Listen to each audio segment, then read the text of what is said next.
अस्सलाम वालेकुम। उम्मीद है कि आप लोग ठीक हैं, खैरियत से हैं। अल्लाह पाक आप लोगों को अपने हिफ्ज़ मान में रखे। हमेशा आप लोगों के साथ हमारी दुआएं जो हैं वो हमेशा आप लोगों के साथ रहती हैं। सलामत रहें, खुश रहें। अल्लाह पाक आप लोगों को अपने हिफ्ज़ मान में रखे। पाकिस्तान सलामत रहे तक क़यामत रहे। पाकिस्तान के बारे में बुरा सोचने वालों को अल्लाह पाक हदायत दे, और पाकिस्तान के लिए सुबह शाम दिन रात कुर्बानियाँ देने वाले पॉजिटिव सोचने वालों को अल्लाह पाक जो है वो इसका अजर दे। हमारी दुआएं हमेशा की तरह आपके साथ हैं। चैनल को ज़रूर सब्सक्राइब करें, बेल आइकन को प्रेस करें, ज़्यादा से ज़्यादा व्हाट्सअप ग्रुपों में इसका लिंक भी शेयर करें। हमेशा आपसे गुजारिश करते हैं। दोस्तों, सबसे पहली जो खबर है वो है कि इस्लामाबाद को इस वक्त तहरीक इंतशार का शिकार नहीं होने दिया जाएगा। इस बार मईशियत को निशाना नहीं बनाने दिया जाएगा। इस मकसद के लिए 22 नवंबर से इस्लामाबाद में रेंजर्स की तैनाती का फैसला कर लिया गया। रेंजर्स हर तरफ तैनात कर दी जाएगी और ज़रूरत पड़ने पर फ़ौज भी बुलाई जा सकती है। लेकिन रेंजर अपना काम जो है मेरे ख्याल में वही पूरा करेगी। कल एपिक्स की कमेटी के इजलास के बाद ये फैसला हो गया कि बस अब बहुत हो गया, मज़ीद बर्दाश्त जो है वो नहीं किया जाएगा।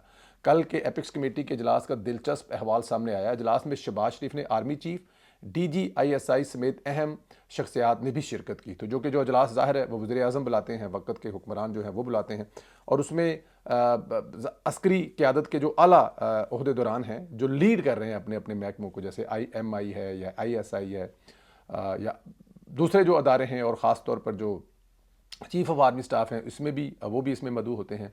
अंसार अब्बासी साहब बताते हैं कि मंगल को होने वाली एपिक्स कमेटी के इजलास में कमेटी के एक अहम रुकन ने वज़ीर आला खैबर पख्तूनख्वा अली अमीन गंडापुर को नसीहत की कि वो खैबर पख्तूनख्वा एहतजाजी रैलियाँ पंजाब लाने से ग्रेज़ करें, क्योंकि ऐसे सियासी इकदाम से बैनुल सूबाई अहम हम आहंगी को नुकसान पहुँचता है।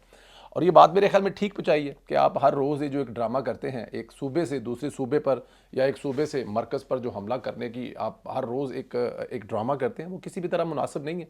एक दिन ये भी तो हो सकता है कि आपको फिर ना रहें, आप हुकूमत ना रहे आपकी, फिर मतलब मरकज़ से तो भी कोई ऐसी ऐसी चीज़ें की जा सकती हैं जिसके ज़रिए आप भी डैमेज हो सकते हैं। तो ये इसलिए थोड़ा सा इस पर करें।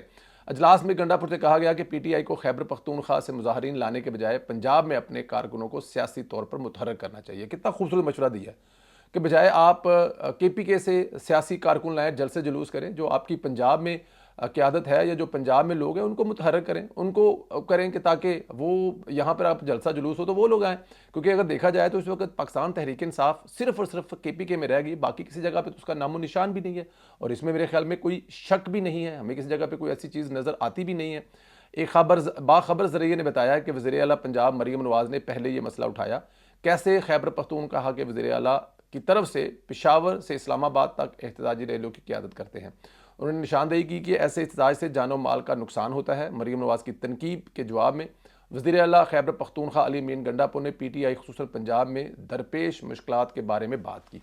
ये उनका हक है, वो बात करनी चाहिए। अगर उनको कोई पंजाब में किसी किस्म की मुश्किल हो रही है तो वो बात कर सकते हैं। मेरे ख्याल में ये इजलास भी इसीलिए, और ये इजलास जो है ये खुसूसी तौर पर अली अमीन गंडापुर की फरमाइश पर बुलाया गया, तरले और मिन्नत पर बुलाया गया, उनके ख़त लिखने पर बुलाया गया। क्योंकि इजलास था, लेकिन शहबाज साहब की जो है वो वज़ीर आज़म साहब की जो तबीयत है ख़राब होने के बायस ये इजलास कैंसिल हो गया था। लेकिन दोबारा उन्होंने ख़त लिखा, नहीं भाजन आओ सुनो साढ़े तरले मिन्नतां, सानू माफ़ी दो। तो ये अच्छी बात है जब आप पंजाब में अपने मसाइल के हवाले से बात कर रहे हैं वज़ीर आला पंजाब से। गंडापुर ने इमरान खान के मुतल्लिक भी बात की। PTI के बानी चेयरमैन 1 साल से बगैर किसी जुर्म के जेल में कैद हैं। उन्होंने शिकायत की कि हमारा लीडर जेल में है, हमारे कारकुनों को तंग किया जा रहा है। एपिक्स कमेटी के इजलास में शरीक एक ज़रिए ने बताया कि मरीम नवाज़ का लब्बो लहजा सख्त था, लेकिन गंडापुर ने अवामी तासर के बरक्स पुरस्कून अंदाज से जवाब दिया। ताहम दोनों वज़ीर आला के दरमियान में किसी किस्म की कोई बहस नहीं हुई। मरीम नवाज़ का लहजा इसलिए सख्त है कि मरीम नवाज़ सुबह शाम मेहनत कर रही हैं। मरीम नवाज़ अपने सूबे के लोगों के लिए हर वो कदम उठा रही हैं जो सूबे में ज़रूरत है, चाहे वो सेहत के हवाले से, चाहे वो ट्रांसपोर्ट के हवाले से है, चाहे वो स्मोक के हवाले से, चाहे वो अमन अमान के हवाले से। किसी भी ऐसे शोबे में मरीम नवाज़ आपको पीछे नज़र नहीं आ रही। और गंडापुर साहब हैं, हर दूसरे दिन हर तीसरे दिन वहाँ से एक जुलूस लाकर, वहाँ से एक धरना लाकर उस सारे निज़ाम को ख़राब करना चाहते हैं। खुद वो कुछ कर नहीं रहे। तो इसलिए जो बाहर उनका एक लोगों के सामने रवैया होता है वो एक और होता है, लेकिन अंदर सुना है वो भीगी बिल्ली बन के बैठे रहे, और मरीम नवाज़ उन पर हावी रही है। लेकिन अच्छी चीज़ ये है कि उन्होंने ये बात सुनी है और अपना जो मैसेज है वो आवाम जो ऊपर तक पहुँचाया है, और उनका मैसेज पहुँचा है कि ਤੁਹਾਡਾ लीडर ਜਿਹੜਾ है ना वो कुछ शौक नाल अंदर नहीं किया आया, वो चोरी चकारी के चक्कर च अंदर है। तो चोरी चकारी के चक्कर में जो अंदर है उस लीडर का हम क्या कर सकते हैं, उसने चोरी चकारी की है। ज़राए ने क्यास किया कि गंडापुर सुकून थे, लेकिन इसमें तो कोई शक नहीं है। और उनका जो सख्त लब्बो लहजा भी इख्तियार नहीं किया, क्योंकि वज़ीर दाखिला मोहसिन नकवी साथ बैठे थे। वज़ीर ने नकवी और गंडापुर की कुर्बत का मुशाहदा करते बताया कि उन्हें लग रहा था कि पसे पर्दा कुछ हो रहा है। यानी गंडापुर मोहसिन नकवी के साथ बैठा था ताकि कोई डील की बात कर सके, डील का कोई रास्ता निकाल सके। जब ज़रिए से पूछा गया कि क्या गंडापुर कमेटी के किसी और रुकन ने PTI हुकूमत या इस्टेब्लिशमेंट के दरमियान मुज़ाकरात के हवाले से बात की, तो उन्होंने कहा कि अजलास में ऐसी कोई बात नहीं हुई। ताहम ज़राए ने यह बताया कि दोनों वज़राए आला की जानब से अपनी बात कहे जाने के बाद एपेक्स कमेटी के अहम रुकन ने गंडापुर को नसीहत की कि KPK से पंजाब में एहतजाजी रैलियाँ लाने से बैनुल सूबाई हम आहंगी को नुकसान हो सकता है, इसलिए इस किस्म के जो आप हरकतें करते हैं इससे बाज आ जाए।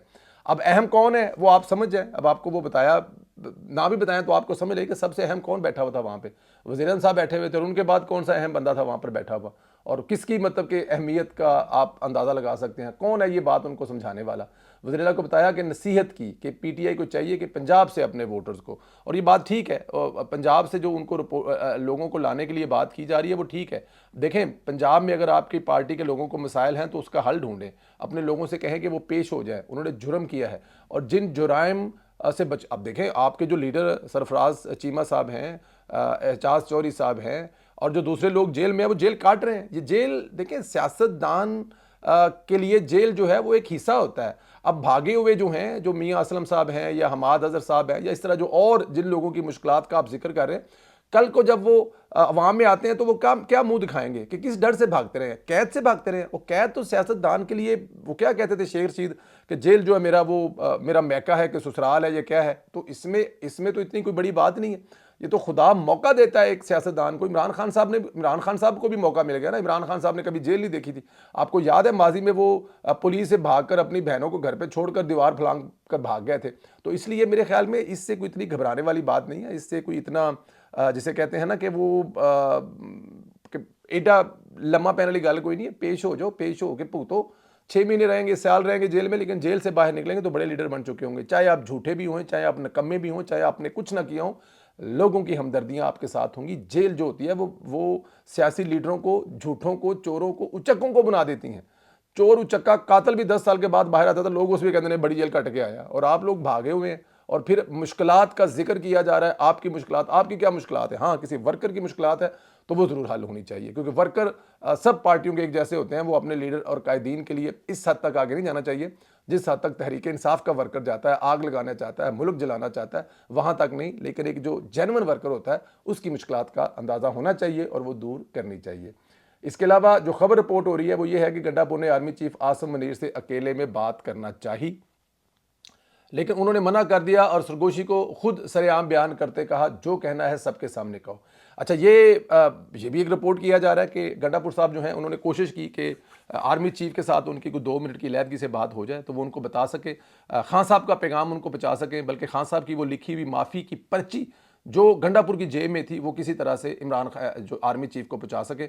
लेकिन मेरा ख्याल है कि जैसे ही उन्होंने सरगोशी करने की कोशिश की, अलहदा से मिलने की दरख्वास्त की, 2 मिनट मांगे, तो आर्मी चीफ ने वहाँ पर कहा कि आपने जो कहना है सबके सामने कहें, अकेले में ऐसी कोई बात नहीं है जो आपने मुझसे करनी है, क्योंकि यहाँ पे जितने मेहमान आए हैं मेरे लिए सब बराबर हैं और आप अपने अपने सूबे के वज़ीर आला हैं। जो भी बात करनी है सबके सामने बात करें और सबके सामने जो बात हो जाएगी वही बात है। और फिर वैसे भी आर्मी चीफ साहब को इस बात को तो पता ही है क्या बात करेंगे, और उस बात का जवाब जो है वो आपकी सियासी क़यादत ने देना है, अस्करी क़यादत ने नहीं देना। यही उनका मतलब था। और गंडापुर को ये बात समझ भी आई है कि जो मिलना है अब इसी रास्ते से होकर मिलना है। माफ़ी मिलनी है तो वो वज़ीर आज़म शहबाज शरीफ और सदर आसफ अली ज़रदारी के रास्ते से होती हुई मिलनी है, और किसी ने माफ़ी नहीं देनी। और ये बात मेरे ख्याल में गंडापुर को समझ आ गई है।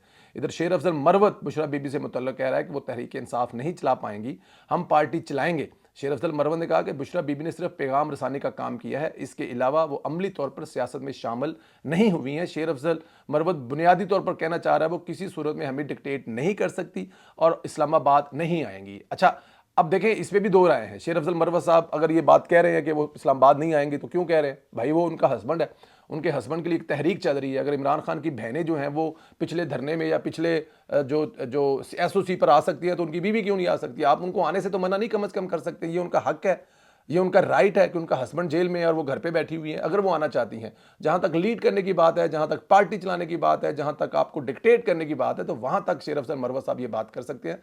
लेकिन इस्लामाबाद आने से या अपने हस्बैंड के लिए जो प्रोटेस्ट होने जा रहा है, जो एहतजाज होने जा रहा है, उसमें वो साबिक़ ख़तून अव्वल को मेरे ख्याल में किसी भी तौर पर मना नहीं कर सकते। मेरा ये ज़ाती ख्याल है, माजी में ऐसा हुआ है। जिन जिन सियासतदानों पर, अभी देखें शाह महमूद कुरैशी साहब की बेटी जो है, हमने कभी देखी नहीं, उनकी जो पुरानी तस्वीरें आप देखते हैं वो कॉलेज दौर की या हॉस्टल दौर की या यूनिवर्सिटी दौर की या अब्रॉड की तस्वीरें, वो तस्वीरें तो वो लगती नहीं है जो आजकल वो सियासत कर रही हैं। तो अपने बाप के जेल जाने के बाद वो सियासत कर रही हैं, राइट है, हक है, और अगर वो करना चाहती हैं बुशरा बीबी तो वो भी उनका राइट है, हक है। बट एनी हाउ, ये इंटरनल प्रॉब्लम है पाकिस्तान तहरीक इंसाफ का, शेर अफजल मरवत का, जिनको एक बहुत बड़ा डर है, खौफ है कि पाकिस्तान तहरीक इंसाफ में सिर्फ वही क्राउड पुलर है, उसके अलावा कोई नहीं है। और ये उस बात, ये इस बात का बरमला वो इजहार भी करते हैं और इसमें कोई शक भी नहीं है। पाकिस्तान तहरीक इंसाफ को, शेर अफजल मरवत को इस्तेमाल करना चाहिए। और यही बात जो एपिक्स कमेटी है उसमें भी कहा गया कि अपने कारकुनों को बाहर लाएं, पंजाब के कारकुनों को मुतहर्रिक करें और जो मुतहर्रिक करने वाले हैं उनको ढील दें, मामलात ठीक हो जाएंगे आपके। राइट है, हक है सियासी जमात का, सियासी कारकुन का, वो मिलना चाहिए। आप लोगों के ख्याल में क्या शेर अफजल मरवत की बात ठीक है, इस्लामाबाद नहीं आना चाहिए बुशरा बीबी को? और दूसरी, गंडापुर साहब कौन सी बात आर्मी चीफ के कान में कहना चाहते थे या अलैदगी में जो उन्होंने उनकी बात नहीं सुना? तीसरा, इस पर भी राय का इजहार करें कि क्या होने जा रहा है, क्या इस एपिक्स की कमेटी के बाद भी गंडापुर साहब एक जुलूस लेके आएंगे या उनको ये बात समझ आ जाएगी और ये जलसा जुलूस कैंसिल हो जाएगा और फौज जब संभाल लेगी इस्लामाबाद का निज़ाम तो फिर पाकिस्तान तहरीक इंसाफ क्या करेगी? इन तमाम सवालात का जवाब दें। इंशाल्लाह अगले वीडियो में आपसे फिर मुलाकात होगी। अल्लाह पाक आप लोगों को अपने हिफ्ज़ व मान में रखे। मेरी दुआएं आपके साथ हैं।